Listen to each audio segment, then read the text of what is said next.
형제들아, 우리가 너희 가운데 들어간 것이 헛되지 않은 줄을 너희가 친히 아나니, 너희가 아는 바와 같이 우리가 먼저 빌립보에서 고난과 능욕을 당하였으나 우리 하나님을 힘입어 많은 싸움 중에 하나님의 복음을 너희에게 전하였노라. 우리의 권면은 간사함이나 부정에서 난 것이 아니요 속임수로 하는 것도 아니라 오직 하나님께 옳게 여기심을 입어 복음을 위탁받았으니 우리가 이와 같이 말함은 사람을 기쁘게 하려 함이 아니요 오직 우리 마음을 감찰하시는 하나님을 기쁘시게 하려 함이라. 너희도 알거니와 우리가 아무 때에도 아첨하는 말이나 탐심의 탈을 쓰지 아니한 것을 하나님이 증언하시느니라.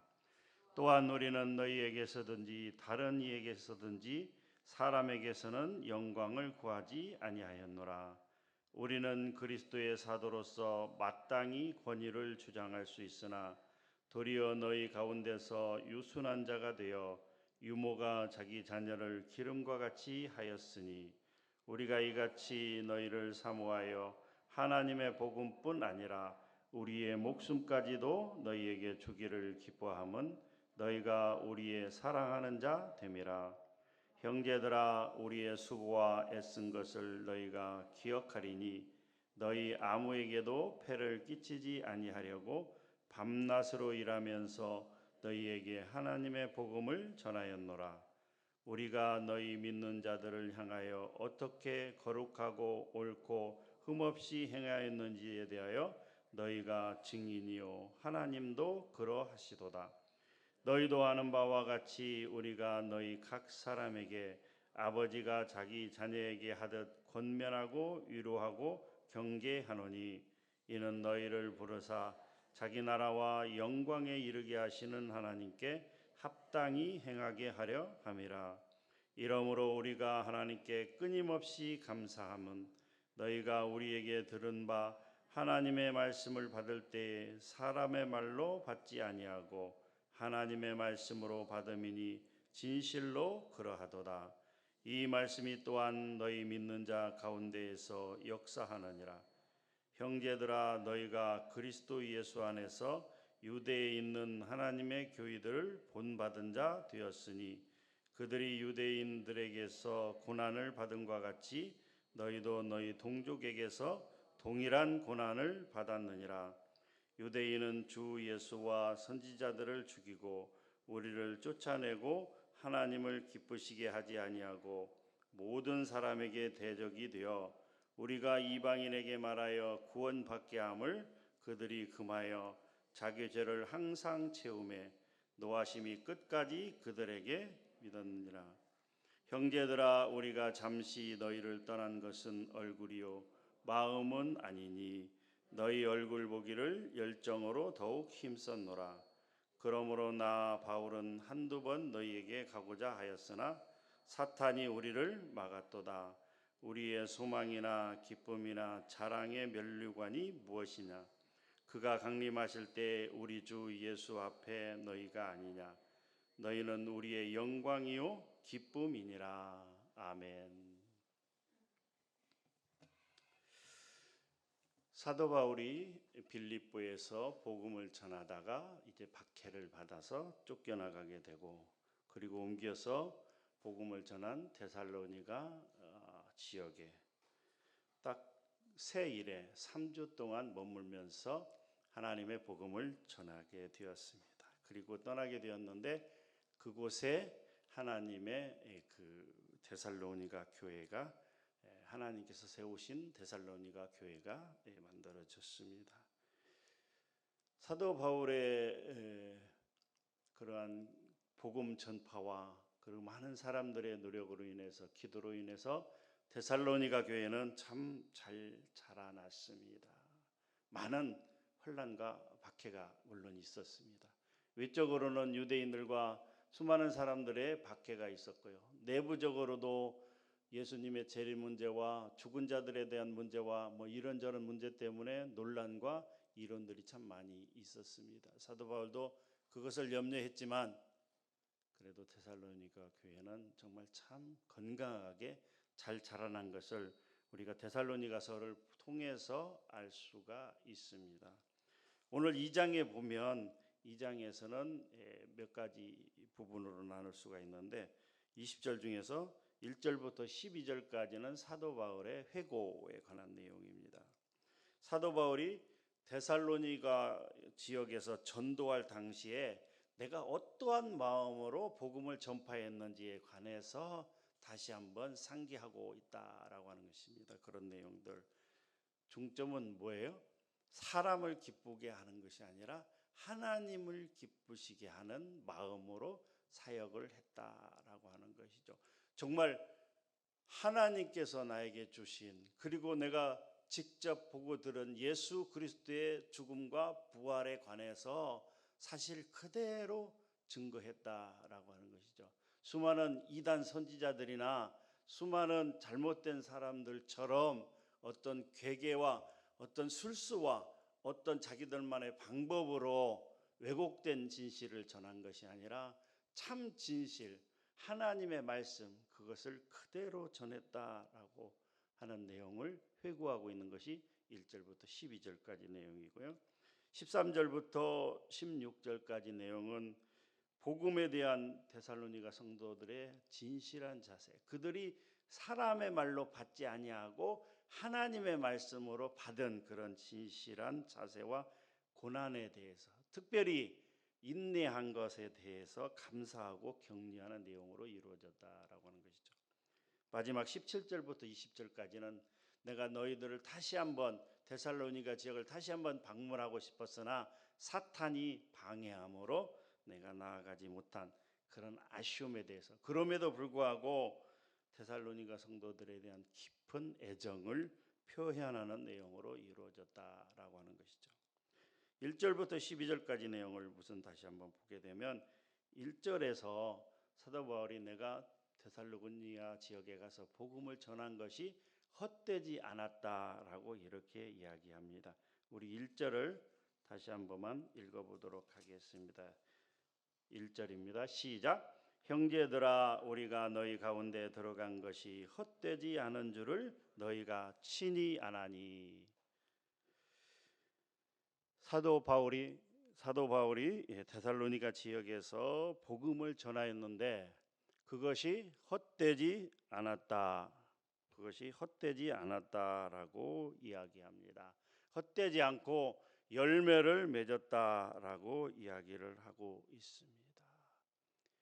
땅에 씨를 뿌리면 싹이 나고 줄기가 솟고 또 결국은 열매를 맺게 됩니다. 그러한 것처럼 복음이 씨를 뿌리면 믿음의 열매를 맺게 된다라고 하는 것입니다.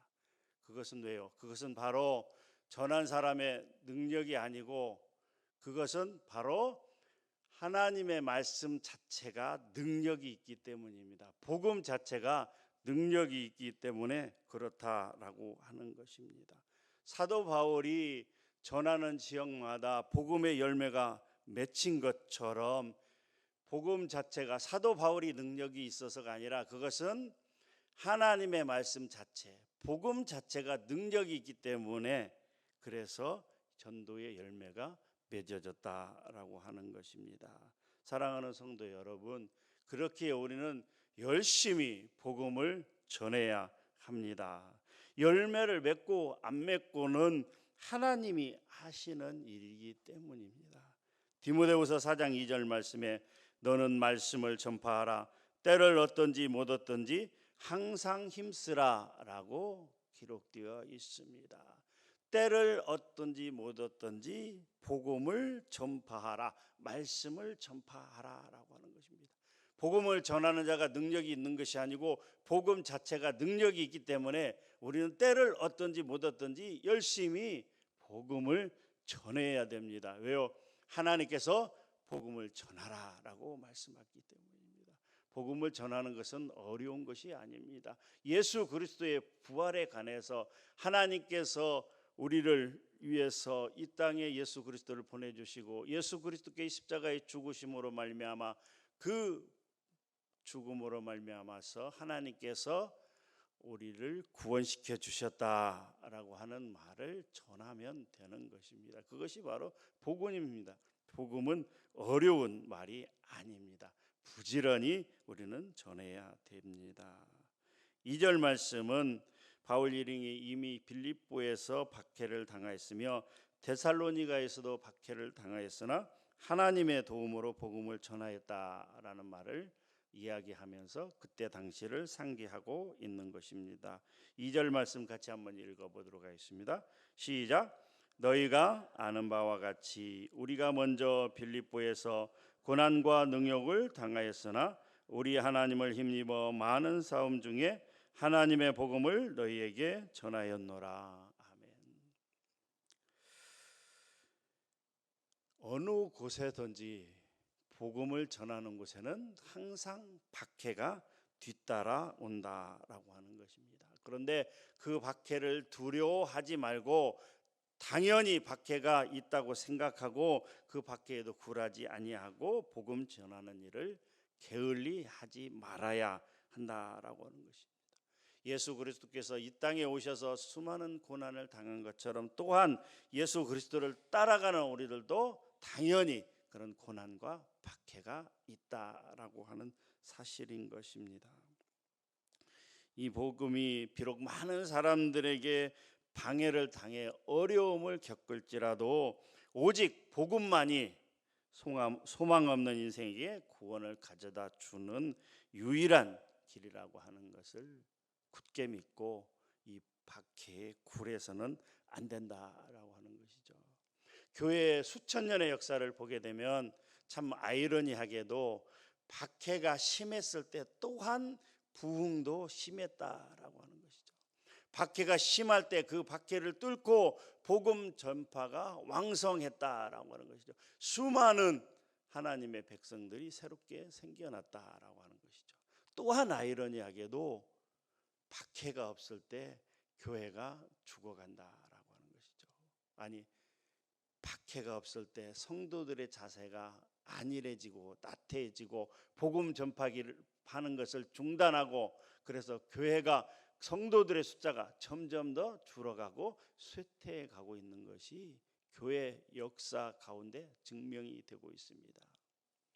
그 로마 대제국의 시대에 그렇게 박해가 많았음에도 불구하고 그래서 로마 제국의 그런 황제들이 그렇게 기독교에 대한 탄압과 박해를 했음에도 불구하고 기독교인의 숫자가 점점점 늘어나고 있다라고 하는 것이죠. 그 콜로세움에서 그 경기장에서 그 로마 시민들이 기독교인들이 그 사자와 그런 맹수의 밥이 되는 것을 지켜보면서 즐거워하고 또 나무에 매달려 불로 태워지는 그런 고난과 고통을 당하면서도 그리고 예배를 드리기 위해서 그 카타콤이라는 그 지하 동굴에 그 시신 썩는 냄새가 그 참을 수 없을 정도로 고약한 그러한 곳에서도 예배를 드리기 위해서 그 카타콤을 찾았던 그 성도들의 그 고난과 박해 가운데서도 교회는 성장했다라고 하는 것이죠. 그리고 카톨릭의 그 부패에 대항해서 루터나 칼빈이나 이런 종교 개혁자들이 그리고 수많은 개신교 사람들이 이 카톨릭의 박해 가운데서도 꿋꿋하게 믿음을 지켜나가고 그 박해와 어려움 가운데서도 신앙을 지켜나가고 그런 상황 가운데서도 교회는 성장했다라고 하는 것이죠. 사랑하는 성도 여러분, 여러분들이 복음을 전하다가 박해를 당하면 그것이 당연한 줄로 여겨야 됩니다. 만약 박해가 없다면 그것이 문제가 있습니다. 내가 주를 위해서 살고 내가 주를 위해서 복음을 전하는데 나에게 박해가 없다. 그것이 더 오히려 이상한 일일 수도 있다라고 하는 것입니다. 박해를 당할지라도 우리는 부지런히 복음을 전해야 됩니다. 왜요? 이 복음만이 살 길이기 때문입니다. 3절부터 5절까지 내용은 사도 바울이 복음을 전할 때 어떻게 어떠한 마음 자세로 복음을 전했는가, 어떻게 전했는가에 대해서 고백하는 내용입니다. 3절에 보게 되면 사도 바울이 복음을 전할 때 간사함이나 부정으로 하지 않고 속임수로 하는 것도 아니다라고 말합니다. 3절을 한번 같이 읽어보도록 하겠습니다. 시작. 우리의 권면은 간사함이나 부정에서 난 것이 아니요 속임수로 하는 것도 아니라. 여기서 이렇게 하지 않았다라고 부정하는 대상이 세 가지인데, 그것은 간사, 그리고 부정, 그 다음에 속임수, 이 세 가지입니다.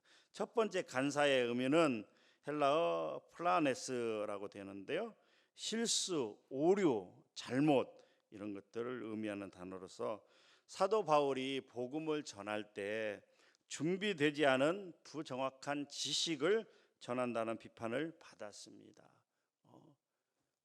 진짜가 아닌 잘못된 지식을 전한다라고는 비판을 받았을 때 사도 바울은 뜨거운 열심만 있었던 것이 아니라 정확한 지식으로, 그가 바리새인 중에 바리새인으로서 구약에 정통한 율법학자로서 그 구약뿐만이 아니라 자기가 직접 체험한 예수 그리스도에 관한 죽음과 부활에 관한 내용을 정확한 지식으로 전달하고 있다라고 이렇게 반박합니다.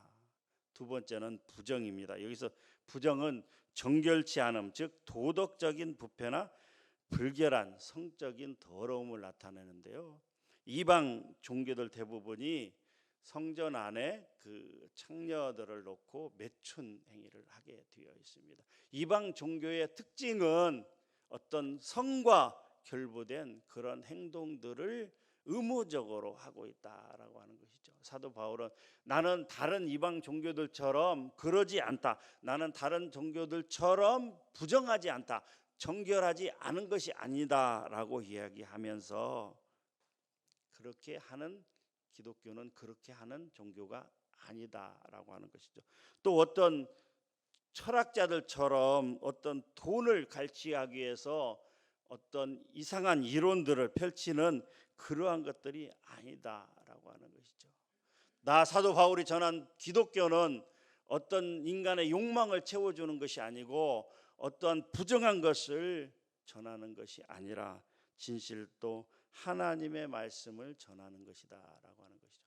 세 번째는 속임수입니다. 속임수는 말로, 수려한 말을 통해서 사람들을 기만하고 속이는 것들을 말합니다.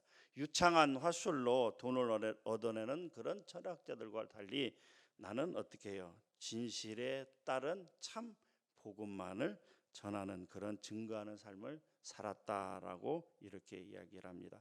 그러면서 4절에서 복음을 전하는 것이 사람을 기쁘시게 하는 것이 아니라 오직 우리의 마음을 감찰하시는 하나님을 기쁘시게 함이라라고 고백합니다.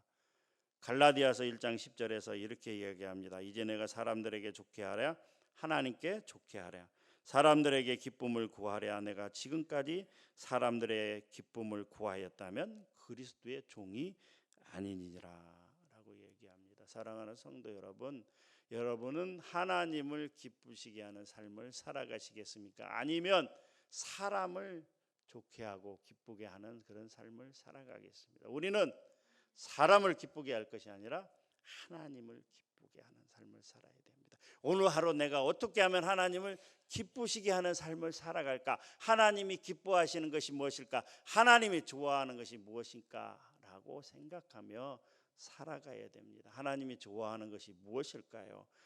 제가 알기로는 하나님이 가장 기뻐하는 것이 생명을 살리는 일, 복음을 전하는 일입니다. 사랑하는 성도 여러분, 오늘도 살아갈 때 여러분 만나는 많은 사람들에게 복음을 전하세요. 어려우면 한마디만 하세요. 예수 믿으세요. 한마디만 하세요. 만나는 사람마다 예수 믿으세요. 그 말 자체가 능력이기 때문에, 여러분들이 말을 잘해서가 아니라 예수 믿으세요라는 그 몇 단어 속에 하나님의 능력이 있기 때문에 하나님께서 일하십니다. 하나님께서 역사하십니다. 8절 말씀 우리 한번 마지막으로 8절 말씀 한번 같이 읽도록 하겠습니다. 8절 말씀 다 같이 읽도록 하겠습니다. 시작. 우리가 이같이 너희를 사모하여 하나님의 복음뿐 아니라 우리의 목숨까지도 너희에게 주기를 기뻐함은 너희가 우리의 사랑하는 자 됨이라. 사도 바울은 다른 것도 마찬가지지만 그가 복음을 전해서 하나님의 백성이 된 수많은 사람들에게 내 목숨까지도 아끼지 아니하고 주고 싶다라고 이렇게 표현하고 있습니다. 사도 바울은 데살로니가 교인들에게 내 자기의 목숨까지도 아끼지 않고 기꺼이 내놓겠다라고까지 이야기합니다.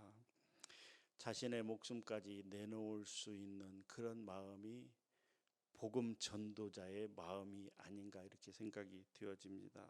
오늘날 목회자들이 본받아야 될 내용이라고 생각합니다. 아니, 모든 성도들이 본받아야 될 내용입니다. 주를 위해서 복음을 전파하기 위해서 그리고 주 안에서 형제된 모든 하나님의 백성들을 위해서 자기 목숨도 아끼지 않고 내놓을 정도로 그렇게 사랑하고 그렇게 열망하고 그렇게 서로 뜨겁게 사랑해야 된다라고 합니다. 한 영혼의 구원을 위해서 자기 목숨까지도 아끼지 않고 내놓을 그런 열정과 사랑의 마음이 우리에게 있어야 된다라고 하는 것입니다. 사랑하는 성도 여러분, 말씀을 마치도록 하겠습니다. 오늘 하루 여러분 어떻게 사시겠습니까? 하나님을 기쁘시게 하는 삶을 살아가시겠습니까? 아니면 사람을 기쁘게 하는 삶을 살아가시겠습니까? 오늘 말씀처럼 복음을 전하기 위해서 비록 박해가 있을지라도 욕을 먹을지라도 복음을 전하는 삶을 사시겠습니까? 아니면 교회는 다니지만 기독교인이 아닌 것처럼 숨어서 사시겠습니까? 여러분들이 선택하세요. 그러나 하나님께서 여러분들의 모든 일거수일투족을 보고 계신다는 것을 우리가 기억했으면 좋겠습니다. 고람되어 하나님 앞에서 이 단어를 생각하면서 오늘도 말씀 따라 사는 저와 여러분들이 되기를 주님의 이름으로 축복합니다. 기도하겠습니다. 하나님 감사합니다. 이 시간도 귀한 말씀 주시니 감사합니다. 말씀 따라 살아갈 수 있도록 도와주시고 인도하여 주시옵소서. 감사합니다. 예수님의 이름으로 기도하옵나이다. 아멘.